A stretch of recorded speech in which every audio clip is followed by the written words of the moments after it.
Stormy weather, when the wind blows, we'll all fall together. Then it scorns the causeway, this great chocolate.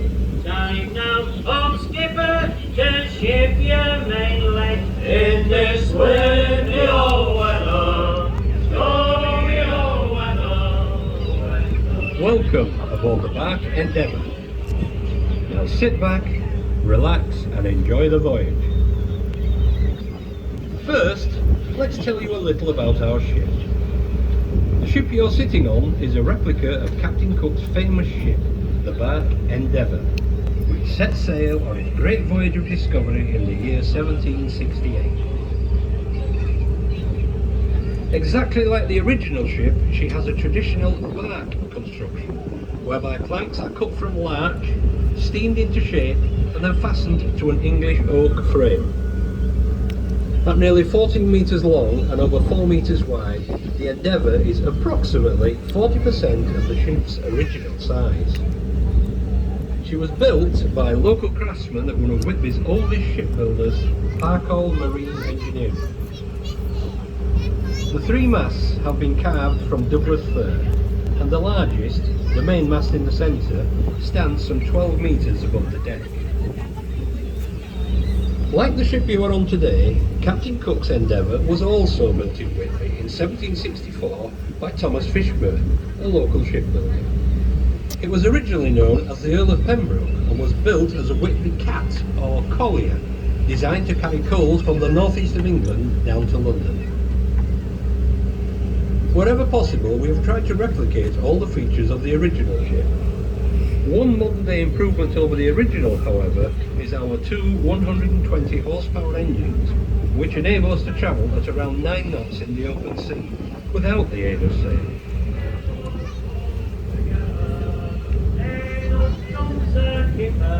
And he says unto me, I thought that what money, but fortunes could be in this windy old weather, stormy old weather. When the wind blows, we'll all fall together. I think what these figures are saying is right, so we'll all in and its boys and steer for the light in this windy old weather, stormy old weather. When the wind blows, we'll all fall together. As we were fishing of Whitby highlights, we'll take oil and trolling all night. It was windy old weather, stormy old weather. When the wind blows, we'll all fall together.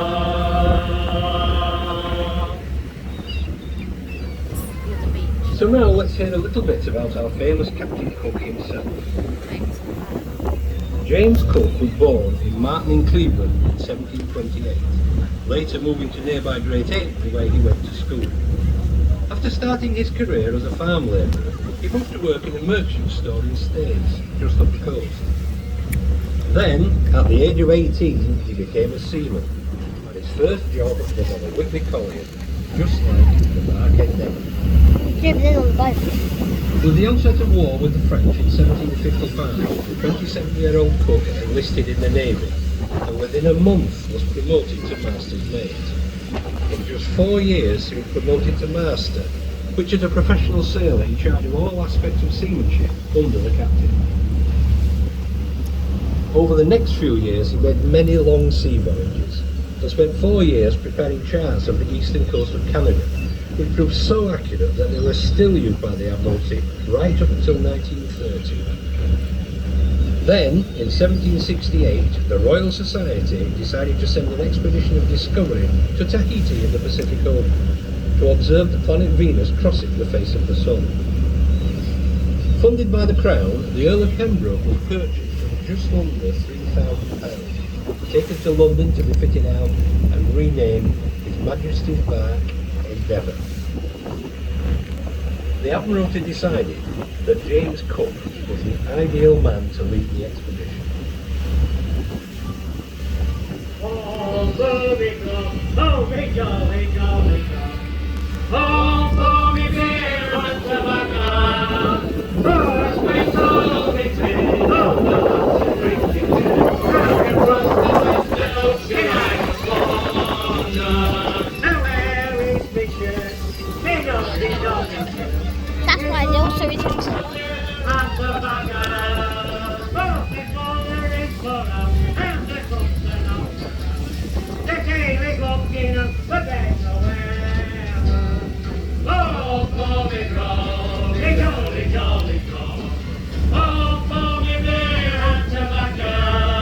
For it's been to me tin, oh, the lads are drinking gin. And across the western ocean I must wander. And where are me roots? Me knocking on. They've all gone for beer and tobacco. For the souls they are out, and the hills are not. The toes are looking up, but back to where. Oh, for me grog, me jolly, jolly grog. Oh, for me beer and tobacco. For the spent all the tin, all the last to drinking gin. And across the western ocean I was born. Although over twice the size of our own ship, the Endeavour was still very small and no more than 30 metres in length. For the voyage, the ship had to accommodate 95 people, plus provisions, supplies and equipment. So you can imagine this was not the most comfortable place to live in.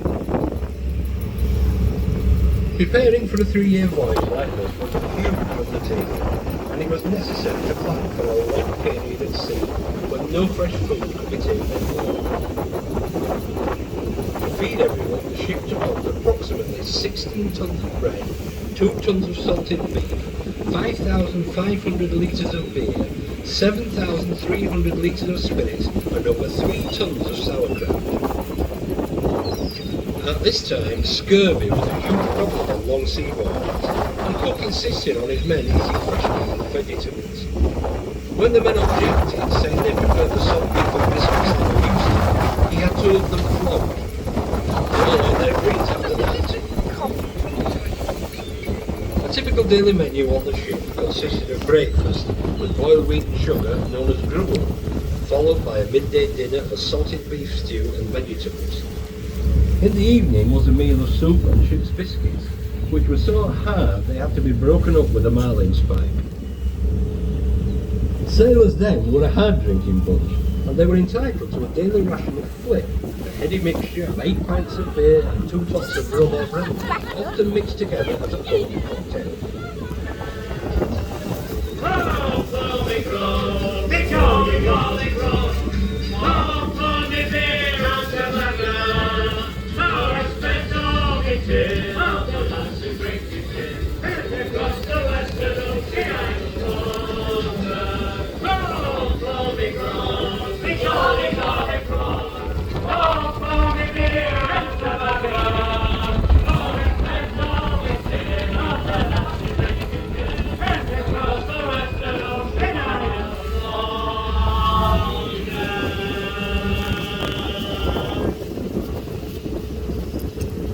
Once the Endeavour was loaded with provisions and made ready for sail, Captain Cook departed on his first voyage in August 1768. Sailing round Cape Horn, he reached his destination of Tahiti almost a year later.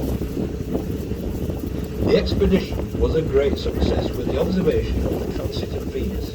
Cook then spent 6 months charting the coast of New Zealand, discovering that it was in fact 2 islands, before claiming possession of Eastern Australia for the Crown.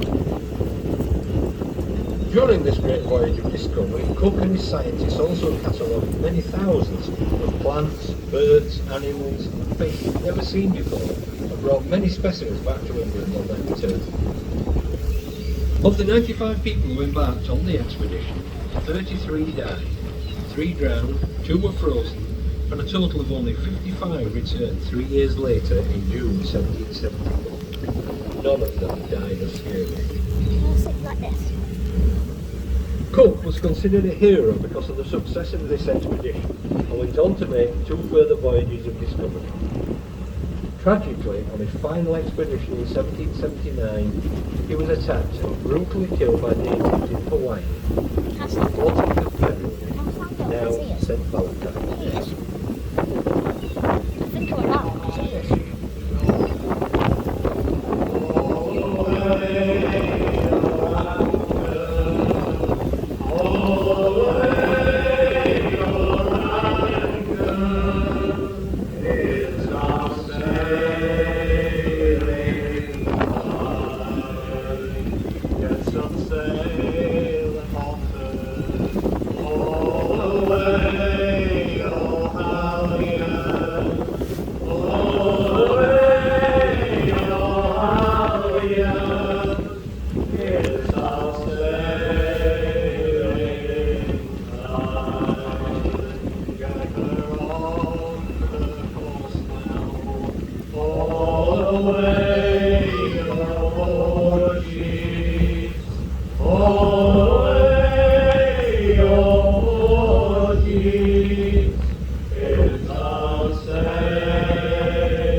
Can you see the rock whale in the front of the boat?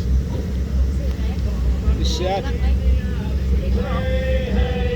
No. See a whale's up, 2 rocks, 2 black rocks. See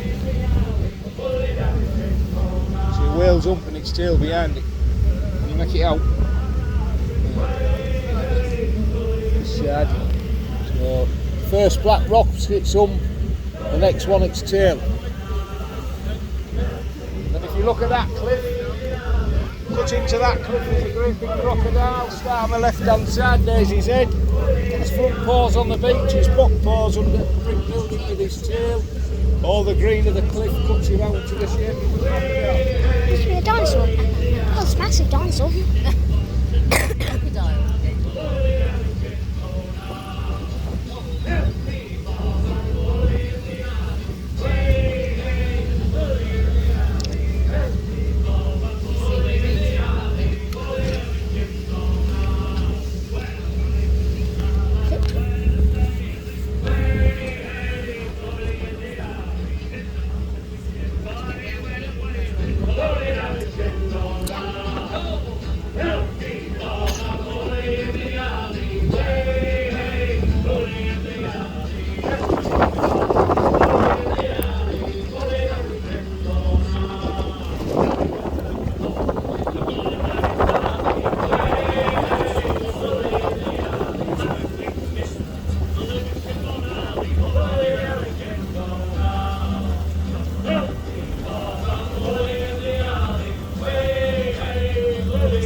Looks like that concrete block floating.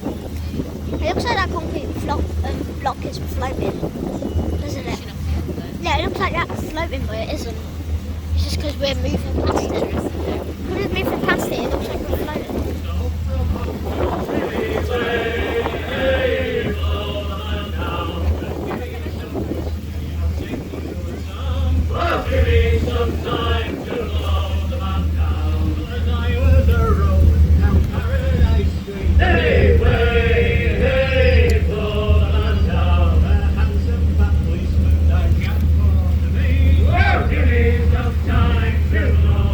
We're making that big wave.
our circuit today, you will see the West Pier, which dates back to the time of Henry VIII. Over the years, it has been rebuilt several times using timber and concrete, and the extensions were added in 1912 to reduce the swell in the harbour and provide a promenade for the townspeople and visitors. The impressive lighthouse stands some 25 metres high and was built in 1831, complete with the octagonal light room and a beam that can be seen 10 miles away. On the other side of the river, you can see the East Pier, which dates back to 1702, and the lighthouse was added around 1850. That one. Yeah. Directly opposite our own berth at Fish King is Tate Hill Pier. The sandy bay next to the pier is known as Tate Hill Sands or Collier's Hub, as it was a sheltering place for the many local coal ships during rough weather. Further upriver is Fish Pier, with its modern lifeboat. And as the name suggests, this was connected with the great fishing and whaling industry which thrived in Whitby from the 18th century onwards. Nearby, kippers are still cured today in a traditional smokehouse. The bridge over the river was first recorded in 1351 and has been rebuilt many times over the years.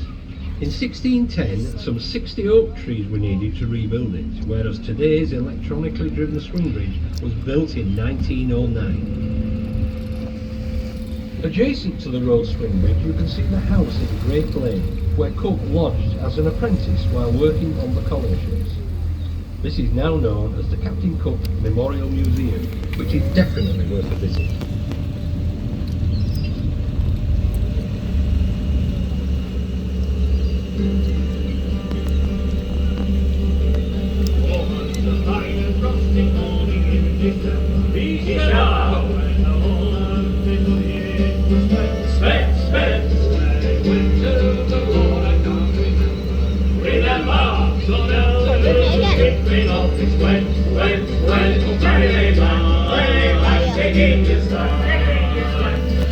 Turn around the cap to leave a ball. Now station, boys, be handy, be handy. Get out the ballad for rides around the hall. Now that day there was a great demand for sailors. Sailors? Well, the colonies for Frisco and the France. France, France. Well, the ships have all the line demand the Hotspur. The Hotspur, your paralytic dropped on my